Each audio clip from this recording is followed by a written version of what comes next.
Happy po ako dahil naging bahagi ako ng GMA Pinoy TV sa pagbibigay saya sa mga kapuso nating nasa ibang bansa. Nagkaroon ako ng chance para pasayahin sila noong 2013 Philippine Independence Day sa New York. At nakita ko kung gaano kasaya ang ating mga kababayan sa ibang bansa dahil sa aming mga performances.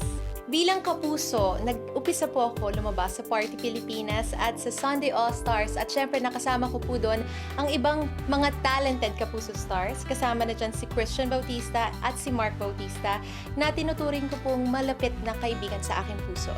Masaya din po ako dahil nakasama ko ang aking iniidolo, walang iba kundi ang ating Asia's Songbird, Miss Regine Velasquez Alcacid. At hanggang ngayon po ay hindi pa rin ako makapaniwala nakakasama ko siya at isa po siya sa aking ginagalang at nirerespeto sa ating industriya. Nagkaroon din ako ng chance maging bahagi ng programang Wagas.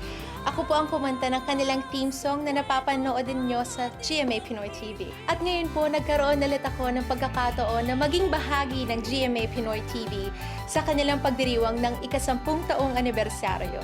Very excited po ako dahil ako ang kanilang napiling kumanta ng Station ID. Kapuso, makulay ang buhay. Kapuso, magsama-sama. A decade of bringing Filipinos the best news and entertainment shows. Congratulations to GMA Pinoy TV for 10 years of bringing global Filipinos closer to home. #Sampuso. I'm Rachel Ango, proud to be Pinoy, proud to be Kapuso. Maraming salamat sa saya at sa 10 taong pagiging Kapuso. Proud to be Pinoy. Proud to be Kapuso.